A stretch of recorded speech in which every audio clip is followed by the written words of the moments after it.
dengan situasi ini. Dan kami terus melakukan monitoring terhadap perkembangan situasinya.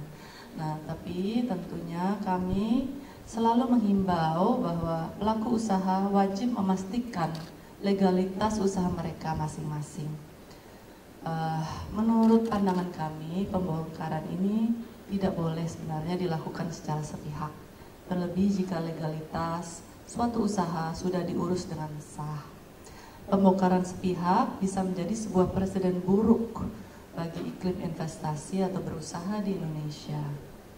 Namun, kami juga menghimbau destinasi wisata untuk selalu mematuhi aturan yang berlaku dan memenuhi semua perizinan dasar yang diwajibkan, seperti persetujuan kesesuaian kegiatan pemanfaatan ruang, persetujuan lingkungan, dan persetujuan bangunan gedung.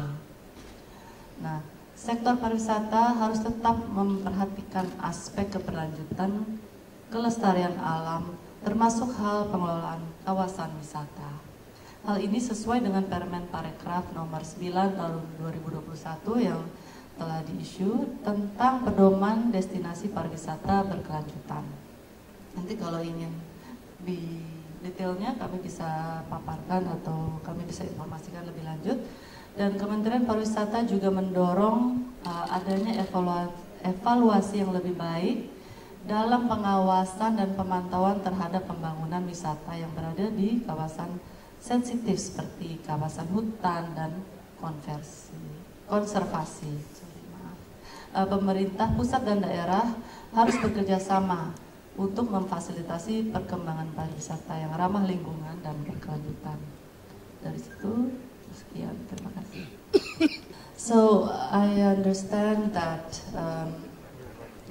the ministry, the Indonesian cabinet and ministry,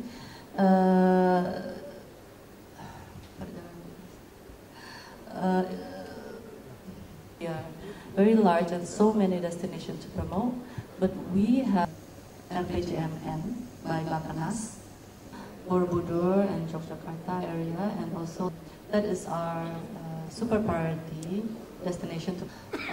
Kampanye di Jakarta aja itu dari Deputi Promosi nanti bisa menjelaskan kampanye programnya seperti apa saja, karena tentu Jakarta itu destinasi yang cukup indah juga, jadi supaya beda gitu, kita ingin mempromosikan Jakarta supaya wisatawan dari luar daerah yang terdekat bisa datang karena kami memiliki banyak destinasi seperti museum-museum, galeri, bisa berbelanja, dan restoran juga luar biasa banyaknya.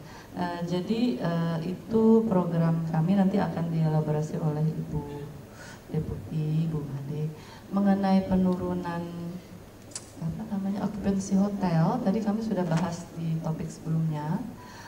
Memang ada dampak dari pemotongan anggaran, tapi untuk hotel-hotel bintang 3 dan 4 ya. Tapi kami seperti kita tadi sudah bahas, kita kolaborasi dengan mitra-mitra dan terus menggenjot promosi kami. Harusnya kita bisa meningkatkan lagi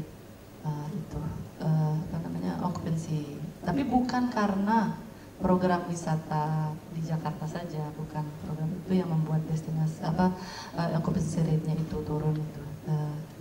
Terima kasih. Dari Ibu, silakan. Dalam jumlah perjalanan wisatawan Nusantara, rekan-rekan media yang saya hormati, pada jumpa pers bulan Maret ini akan kami sampaikan secara langsung sejumlah kabar terbaru mengenai program Kementerian Pariwisata, yaitu yang pertama, pertumbuhan wisatawan mancanegara periode Januari 2025, strategi menjelang mudik Lebaran 2025, program Kementerian Pariwisata, dan agenda strategis Kementerian Pariwisata.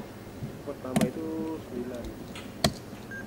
Kementerian Pariwisata mengawali tahun 2025 dengan sebuah pencapaian positif dari segi jumlah pengunjung wisatawan mancanegara. Data dari BPS yang dihimpun di Direktorat Jenderal Imigrasi menggambarkan capaian kunjungan wisatawan mancanegara pada Januari 2025 sebesar 1 juta kunjungan. Dengan gembira saya menyampaikan bahwa angka ini menunjukkan adanya peningkatan signifikan sebesar 32% bila dibandingkan dengan angka pada Januari 2024 yang tercatat sebanyak 760.000 kunjungan. Kunjungan Wisnus juga masih dalam proses pengolahan oleh BPS.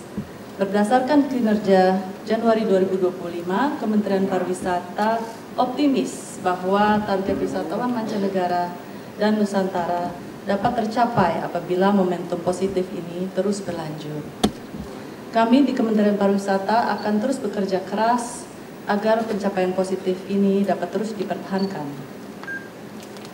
Rekan-rekan media sekalian, strategi Kementerian Pariwisata menjelang libur Lebaran tentunya menjadi informasi yang paling ditunggu masyarakat.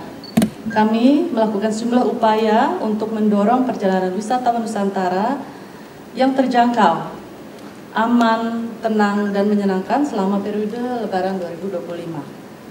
Sebagai implementasinya, pemerintah telah berhasil menurunkan harga tiket pesawat domestik kelas ekonomi di seluruh Indonesia sebesar 13 sampai dengan 14% dengan pemesanan dimulai tanggal 1 Maret 2025 dan periode perjalanan antara 24 Maret hingga 7 April 2025.